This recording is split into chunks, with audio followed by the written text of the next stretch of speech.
जनतासँग माओवादी विशेष रूपान्तरण अभियानको शुभारम्भको यो ऐतिहासिक अवसरमा यहाँहरू सबैमा हार्दिक अभिवादन व्यक्त गर्दछु। नेपाली जनताको बलिदानपूर्ण सङ्घर्षबाट प्राप्त उपलब्धिमाथि प्रहार भइरहेको र प्रतिक्रियावादी तथा पुनरुत्थानवादी शक्तिहरूले पुनः शिर उठाउने जमर्को गरिरहेको चुनौतीपूर्ण समयमा हामी यो अभियानको सुरुवात गर्न गइरहेका छौँ। गत महिना सम्पन्न हाम्रो पार्टीको केन्द्रीय समितिको चौथो पूर्ण बैठकले देशको राष्ट्रिय एकता र स्वाधीनतालाई सुदृढ गर्ने, आत्मनिर्भर अर्थतन्त्रको विकास गर्ने, सामाजिक न्याय र सुशासनको कार्यक्रमलाई अझ प्रभावकारी बनाउने, जनताको विकासको आकाङ्क्षालाई ठोस रूपमा सम्बोधन गर्न, सङ्गठन निर्माण र जनपरिचालनका कार्यक्रमहरू बनाई अभियानका रूपमा सञ्चालन गर्ने निर्णय गरेको थियो। पार्टीको सोही निर्णयलाई प्रभावकारी ढङ्गले कार्यान्वयन गर्न आज भदौ 16 गते देशका 6743 वडाहरूबाट एकैसाथ अभियानको उद्घाटन भइरहेको छ। सर्वप्रथम म यो अभियान सफलताको शुभकामना दिँदै अभियानले पार्टीभित्र नयाँ ऊर्जा सिर्जना गर्ने र जनतासँगको सम्बन्धलाई अझ बलियोसँग स्थापित गर्ने विश्वास व्यक्त गर्दछु। आदरणीय जनसमुदाय, परिवर्तनको नेतृत्व गरेको हाम्रो पार्टी यति बेला इतिहासकै चुनौतीपूर्ण अवसरका बीचमा खडा छ। इतिहासले हामीमाथि ठुलो जिम्मेवारी सुम्पेको छ। हाम्रो पार्टीको नेतृत्वमा भएको जनयुद्ध र 12 बुँदे समझदारीका आधारमा भएको जनआन्दोलनका बलमा स्थापित सङ्घीय लोकतान्त्रिक गणतन्त्रलाई संस्थागत गर्दै समाजवादको आधार तयार पार्ने जिम्मेवारी इतिहासले हामीलाई सुम्पेको छ। परिवर्तनको रक्षा गर्दै संविधानमा उल्लेखित समाजवाद निर्माणको आधार खडा गर्ने, सुशासन, सामाजिक न्याय र समृद्धिको राष्ट्रिय अभिभारा पुरा गर्ने जिम्मेवारी पनि हाम्रो काँधमा छ। हो, इतिहासको यही अत्यन्त गम्भीर, सङ्क्रमणकालीन र संवेदनशील जिम्मेवारी पुरा गर्ने मोडमा हामी खडा छौँ। जनतासँग माओवादी विशेष रूपान्तरण अभियानको उद्घाटन गरिरहँदा मैले के देखेको छु भने, सिङ्गो पार्टी एक ढिक्का भएर अगाडि बढ्ने हो भने हाम्रा अगाडि खडा भएका सबै चुनौतीहरूको सामना गर्न सकिन्छ र पार्टीलाई देशकै बलियो र भरोसा योग्य पार्टीका रूपमा रूपान्तरण गर्न सकिन्छ। समाजवादको आधार तयार पार्ने नयाँ चरणको आन्दोलनको नेतृत्व लिन पार्टीलाई सक्षम बनाउने अठोटका साथ यो अभियानले सफलता प्राप्त गर्ने मैले विश्वास लिएको छु। आज हामी देशका सबै ओडामा अभियानको नेतृत्व गर्दै भेला भएका छौँ। आजको दिन पार्टीको जीवनका लागि, देशको पनि उज्जवल भविष्यका लागि जनताका सपना पुरा गर्ने ऐतिहासिक दिन बनाउनु छ। आजको दिनलाई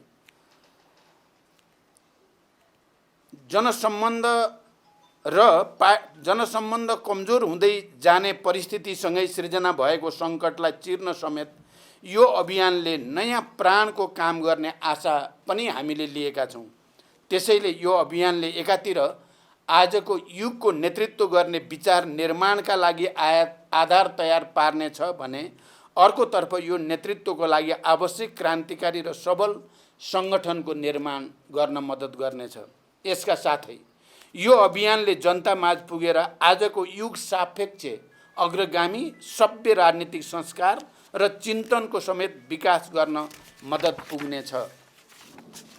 अहिले मेरो नेतृत्वमा रहेको सरकारले सामाजिक न्यायको प्रत्याभूति, सुशासन, सार्वजनिक सेवा प्रवाहमा जनताको सहज पहुँच र विकासलाई मुख्य प्राथमिकता दिँदै काम गरिरहेको छ।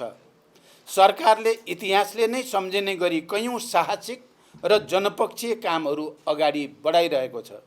एकपछि अर्को गर्दै सरकारबाट अघि सारिएका कामहरूले जनतामा राजनीति र व्यवस्थाप्रति नै विकास हुँदै गएको निराशा चिरेर आशा र भरोसाको वातावरण सृजना गरिरहेको छ। राजनीतिक र सामाजिक अराजकताको स्थानमा सकारात्मक भाष्यको निर्माण हुँदै सरकार र प्रणालीप्रतिको विश्वास क्रमशः बढ्दै गएको छ। तर हामीले आफैले गरेका राम्रा काम पनि जनतासम्म पुर्याउन सकेका छैनौँ। यो अभियानले सरकारका तर्फबाट भइरहेका जनपक्षीय कामहरूलाई समेत जनतामा सम्प्रेषण गर्दै सरकार र जनता बीचको एकतालाई अझ सुदृढ गर्नेछ। सरकारले गरेका नक्कली भुटानी शरणार्थी काण्डको छानबिन, ललिता निवास प्रकरणमा निर्भीकतापूर्वक गरिएको कारबाही, सुन काण्डको निष्पक्ष छानबिन जस्ता घटनाले राज्य शक्तिको दुरुपयोग मार्फत भएका अपराध कर्महरूको पर्दाफास गर्दै लगेको छ। मिटर ब्याज पीडितहरूको पक्षमा बनाइएका कानुन, नागरिकताविहीन नेपाली नागरिकका सन्तानहरूका लागि नागरिकता ऐन निर्माण, वैदेशिक रोजगारमा रहेका र अनौपचारिक एवं स्वरोजगार क्षेत्रमा कार्यरत लाखौं श्रमजीवीहरूका लागि गरिएको योगदानमा आधारित सामाजिक सुरक्षा, राहदानी, सवारी चालक अनुमति पत्र जस्ता दैनिक सेवा प्रवाह गर्ने कार्यालयहरूमा लाग्ने अव्यवस्थित लाइन हटाउने कदम, अस्पतालमा निःशुल्क शय्याको व्यवस्थादेखि स्वास्थ्य क्षेत्रमा सुधार र सामाजिक न्यायको क्षेत्रमा गरेको पहल कदमीले सर्वत्र पार्टीको र सरकारको प्रशंसा भइरहेको छ। जनयुद्धका शहीद घोषणालाई राजपत्रमा प्रकाशित गर्नु, बाँकी रहेकालाई शहीद घोषणा गर्न तयारी गर्नु, जनयुद्ध दिवसमा दिइएको सार्वजनिक विदा लगायतका निर्णयहरूले राजनीतिक आन्दोलन र परिवर्तनमा योगदान गर्नेहरूको सम्मान भएको छ। लघुवित्त पीडितहरूको आन्दोलनलाई सरकारले सम्बोधन गर्न पहल गरिरहेको, इतिहासमा पहिलो पटक पाठ्यपुस्तक समयमै विद्यालयहरूमा पठाइएको, किसानहरूलाई रासायनिक मल समयमा उपलब्ध गराइएको, विपन्न र असहायका निम्ति निःशुल्क स्वास्थ्य सेवा प्रभावकारी तुल्याइएको, आर्थिक सुधार लगायतका कामहरूले सरकारको सङ्कल्प र प्रतिबद्धता व्यवहारमा रूपान्तरण भइरहेको छ। वित्तीय तथा मौद्रिक नीतिको सन्तुलन मार्फत निजी क्षेत्रलाई समेत विश्वासमा लिई सरकारले चालेका सुधारात्मक कदमबाट अर्थतन्त्र बिस्तारै लयमा फर्किन सुरु गरेको छ। उत्पादन, उत्पादकत्व र रोजगारी वृद्धि गरी अर्थतन्त्रको पुनरुत्थान तथा उच्च र दिगो समावेशी आर्थिक वृद्धि हासिल गर्ने र समष्टिगत आर्थिक स्थायित्व कायम गरी लगानीको वातावरणमा सुधार गर्न सरकार क्रियाशील छ। नेपाल राष्ट्र ब्याङ्कले हालै प्रकाशन गरेको प्रतिवेदन अनुसार अर्थतन्त्रका सूचकाङ्कहरू सकारात्मक दिशातिर उन्मुख छन्। 2080 असार मसान्तसम्म शोधान्तर स्थिति 290 अरब 52 करोड रुपियाँले बचत रहेको छ। विदेशी विनिमय सञ्चितको गत वर्षको सोही अवधिको तुलनामा 26.6% वृद्धि भई 1539 अरब 36 करोड रुपियाँ पुगेको छ र यसले करिब 10 महिनाको वस्तु तथा सेवाको आयात धान्न पुग्ने अवस्था सिर्जना भएको छ। विप्रेषण आयमा रेमिटेन्समा 21.2% वृद्धि भई 1220 अरब 56 करोड पुगेको छ। जग्गाको किता कार्ड पूर्ण रूपमा खुलाउने निर्णय भएको छ र यही भाद्र 11 गते मात्रै नेपाल राष्ट्र ब्याङ्कले लचिलो बजार नीति अनुसार चालु पुँजी कर्जा सम्बन्धी मार्गदर्शन संशोधन गरेको छ र यसको पनि सकारात्मक परिणाम निक्लिँदैछ। यसबाट उद्योग व्यवसाय क्षेत्रलाई प्रत्यक्ष लाभ हुनुको साथै आन्तरिक लगानी, उत्पादन वृद्धि र बजारमा आर्थिक गतिविधि बढ्नमा सहयोग पुग्ने विश्वास गरिएको छ।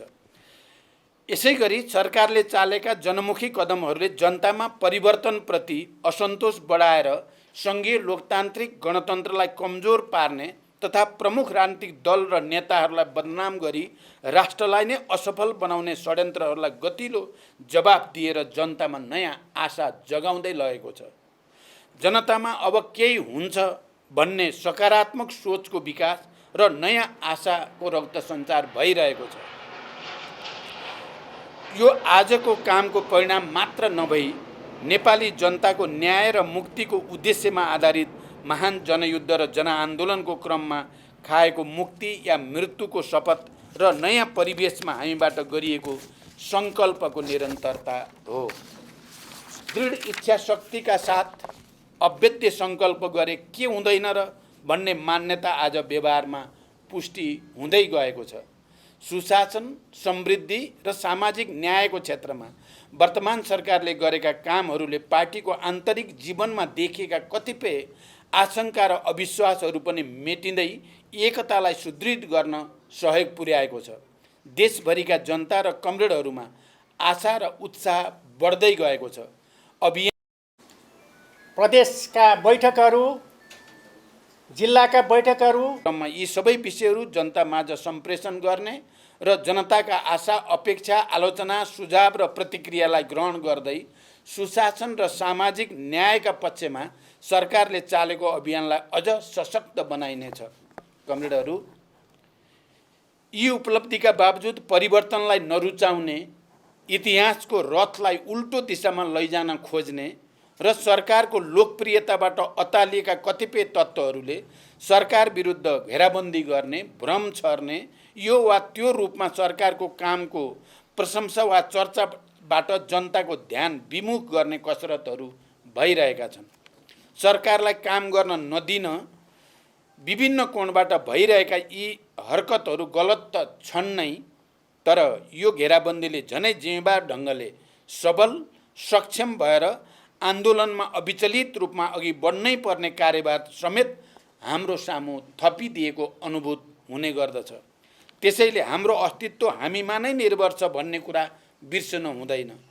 हामीले कस्तो विचार विकास गर्छौँ, हामीले कस्तो सङ्गठन निर्माण गर्छौँ, हामीले जनताका मुद्दाहरूलाई के कसरी र कुन स्तरमा उठाउँछौँ, हामीले आफ्ना कमजोरीप्रति कस्तो आत्मालोचना र आत्मसमीक्षा गर्छौँ, हामीले हाम्रा राम्रा कामहरूको प्रचार के कसरी गर्छौँ भन्ने जस्ता कुराले हाम्रो र सिङ्गो कम्युनिस्ट आन्दोलन एवं समाजवादी क्रान्तिको आधार तयार पार्ने आन्दोलनको भविष्य निर्भर रहन्छ। वर्तमान सरकारले गरेका लोकप्रिय र जनमुखी कामहरू बारेमा आम पार्टी पङ्क्ति र जनतामाझ व्यवस्थित प्रचार गर्न नसक्दा भ्रमपूर्ण प्रचार गर्नेहरूले ठाउँ पाएकोले सरकारबाट भएका कामहरूलाई एकीकृत माध्यमबाट जनताका बीचमा पुर्याउन सिङ्गो पार्टी एकजुट भएर लाग्न जरुरी छ र यो अभियानले त्यो कार्यभार पनि पुरा गर्नेछ। यी कामलाई जनतामाझ स्थापित गर्ने जिम्मेवारी र चुनौती समेत हाम्रो सामु छ। मैले केन्द्रीय समितिको बैठकमा समेत यो कुरामा विशेष जोड दिँदै 3 महिने अभियानका माध्यमबाट हाम्रो पार्टी 8औं महाधिवेशनको मूल स्पिरिटका आधारमा विचारको विकास, सङ्गठन निर्माण र सांस्कृतिक रूपान्तरण गर्न सक्षम हुने विश्वास व्यक्त गरेको थिएँ। पार्टीको 8औं महाधिवेशनमा हामीले नयाँ परिस्थितिले निम्त्याएका नयाँ सङ्कटको सामना गर्न सर्वाधिक महत्त्वको कुरा वैचारिक राजनीतिक स्पष्टता कायम गर्ने निष्कर्ष हामीले निकालेका थियौँ। 8औं महाधिवेशनको दस्तावेजमा सांस्कृतिक रूपान्तरणका लागि हाम्रो आजको अवस्था सुहाउँदो सांस्कृतिक क्रान्तिको प्रक्रिया अगाडि बढाउनु पर्ने प्रस्ताव गरिएको छ।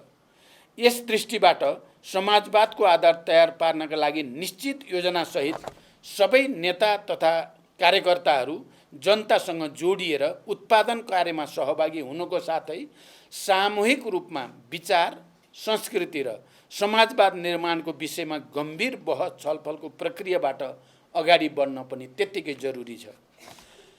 अभियानका क्रममा हामीले सबै जनताका घरमा पुग्ने योजना निर्माण गरेका छौँ। यसको अर्थ हामी लाखौँ जनतासम्म पुग्नेछौँ, जनताका कुरा सुन्नेछौँ, जनताको सुझाव र आलोचना ग्रहण गर्नेछौँ। हिजो अत्यन्तै भीषण सङ्घर्षका कठिन क्षणमा हामीलाई जनताले विश्वास गरेर साथ दिएकै कारणले हाम्रो आन्दोलनले सफलता प्राप्त गरेको हो। आज जनतासँगको सम्बन्ध कमजोर भएको स्थिति छ, तर बिर्सनै नहुने कुरा के हो भने जनता परिवर्तनकै पक्षमा छन्। जनता समृद्धि चाहन्छन् र जनता सुशासन चाहन्छन्। अनि यो सँगै हामीले जनतालाई विश्वास दिलाउनु पर्दछ नेपाली समाजको परिवर्तन र रूपान्तरण माओवादीले नै गर्न सक्दछ। माओवादीकै नेतृत्वमा मात्र समृद्ध नेपाल सम्भव छ।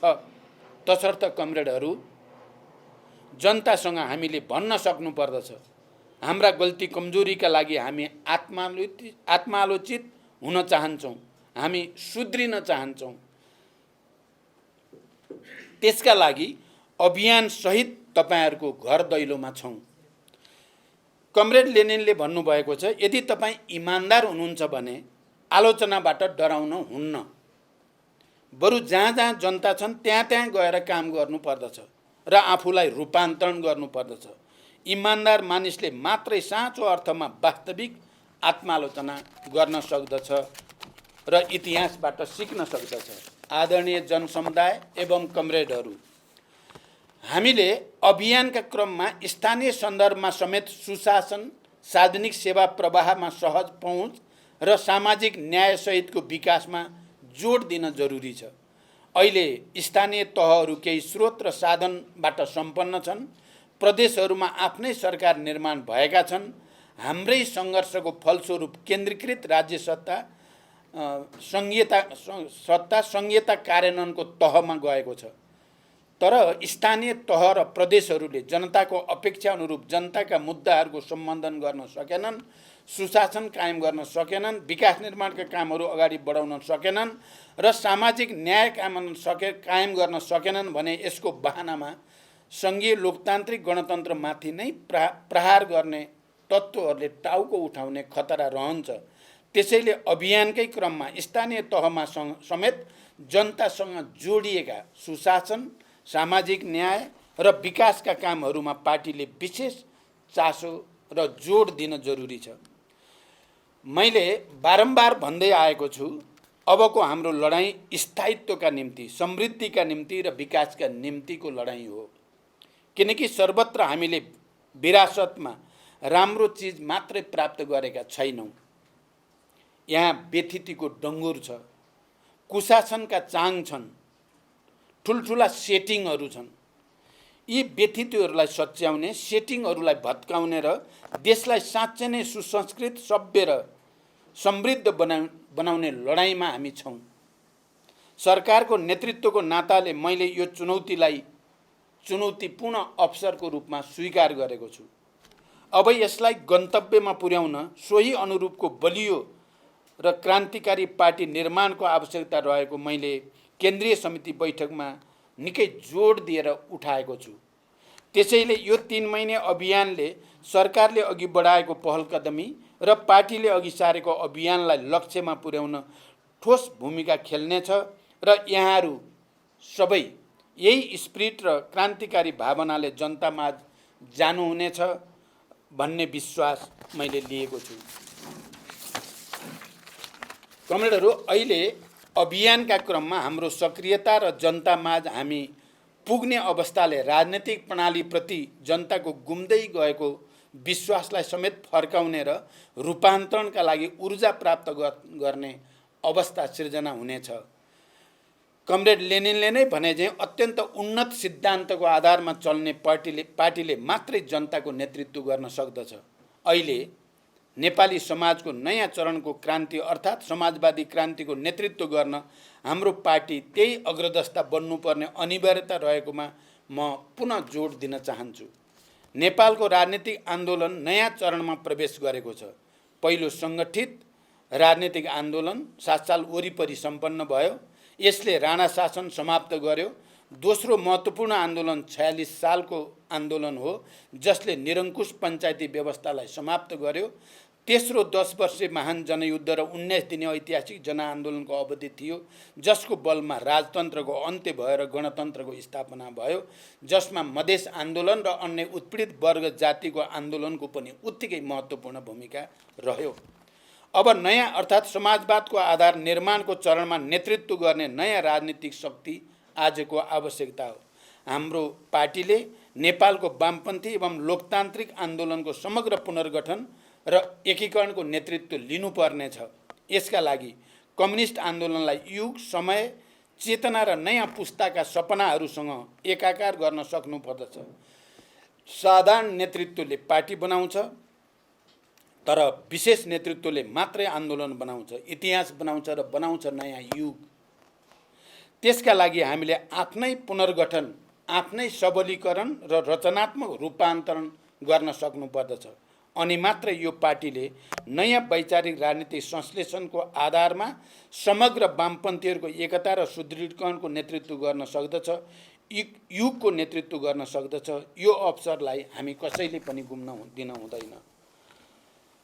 प्रिय कमरेडहरू, हामी हजारौं ती महान शहीदहरूका सपना, हजारौं बेपत्ता योद्धाहरूको त्याग र बलिदानको कीर्तिमान र हजारौं घाइते अपाङ्ग र लाखौं करोडौं जनताको रगत पसिनाबाट आएको परिवर्तनको रक्षाको निम्ति उहाँहरूप्रति सच्चा श्रद्धाञ्जली र उहाँहरूको सपना पूरा गर्ने प्रतिबद्धताका निम्ति पनि हामीले यो अभियानलाई सफलतासम्म पुर्याउन जरुरी छ। मैले बारम्बार भन्दै आएको छु, मेरो जीवन सङ्घर्ष र आन्दोलनभन्दा पर छैन। देश र जनताप्रति समर्पित हुँदै नेपाली समाजको रूपान्तरणका लागि योगदान गर्ने बाहेक मेरो अन्य कुनै उद्देश्य पनि छैन। जीवनको युवा अवधिदेखि मेरो पूर्ण समय क्रान्ति, परिवर्तन र जनताको पक्षमा बित्यो। अब जनताले चाहेको सुशासन, समृद्धि र सामाजिक न्यायका क्षेत्रमा दृढतापूर्वक अगाडि बढ्ने प्रतिज्ञा मैले लिएको छु। हिजो क्रान्तिको क्षणमा होस् या आज शान्तिको क्षणमा, मेरा हरेक क्षण, हरेक समय देश र जनताकै पक्षमा बितेका छन्।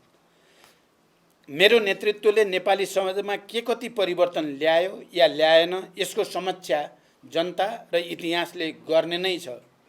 मैले यो पनि भन्ने गरेको छु, अबको मेरो बाँकी जीवन नेपाली समाजको चरित्र अनुरूप वैज्ञानिक विचारको विकास गर्दै समाजवादको आधार तयार पार्नेतर्फ केन्द्रित हुनेछ।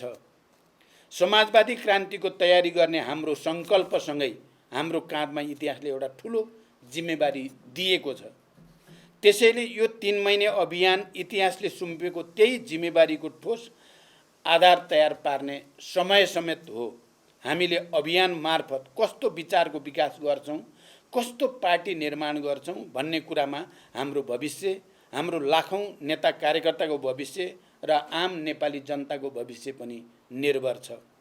तसर्थ यो अभियानका क्रममा तपाईका हरेक पाइला, तपाईका सोच, चिन्तन, कार्यशैली, समय हामी सबैको, नेपाली जनताको र विश्वका श्रमजीवी जनताको भविष्य निर्माणमा अघि बढ्नेछन् भन्ने विश्वास लिएको छु। आदरणीय जनसमुदाय, पार्टी रूपान्तरणको यो विशेष अभियानमा हामी तपाईको घर दैलोमा आउँदैछौँ। मलाई राम्रोसँग बोध छ, माओवादी आन्दोलनसँग तपाईहरूको विशेष आत्मीयता छ, विशेष अपेक्षा पनि छ र केही असन्तुष्टि पनि छ। अहिले माओवादी केन्द्रकै नेतृत्वमा सरकार बनेपछि यहाँहरू माझ अब केही हुन्छ कि? श्रमजीवी जनताले देखेको सपना पूरा हुन्छन् कि? शोषण र विभेद अन्त्य भई सामाजिक न्याय सहितको नयाँ समाज स्थापित हुन्छ कि भन्ने आशा पुनः पलाएको छ। सरकारले गरेका सुशासनमुखी कामबाट राजनीतिप्रति भरोसा जागेको छ। हामी बाचा गर्दछौँ, हाम्रा कदमहरू अग्रगमनबाट विचलित हुने छैनन्। जनताले देखेका सपना, जनताका अपेक्षा पूरा गर्ने दिशामा हाम्रो राजनीति र हाम्रो सङ्गठन निरन्तर गतिशील र क्रियाशील रहनेछ। कतिपय गल्ती कमजोरी रहे पनि इतिहासबाट पाठ सिक्दै यो अभियान मार्फत हामी जनताको बलियो, क्रान्तिकारी र भरोसायोग्य पार्टी बन्ने प्रक्रियामा छौँ। अभियानका क्रममा यहाँहरूको रचनात्मक र ऊर्जाशील सहभागिताका लागि पनि म हार्दिक अपिल गर्न चाहन्छु। अन्त्यमा सम्पूर्ण कमरेडहरू केन्द्रीय समितिको स्पिरिट र निर्णय अनुसार तोकिएको जिम्मेवारी र कार्यक्षेत्रमा खटौँ। पार्टी र जनताबीच नङ मासुको सम्बन्ध स्थापित गरौँ। घेराबन्दी र चुनौतीहरू छिचोल्दै सकारात्मक भाष्य र सुनौलो भविष्य निर्माणमा केन्द्रित हौँ। समाजवादको भविष्य उज्जवल छ। हाम्रो जित सुनिश्चित छ। धन्यवाद।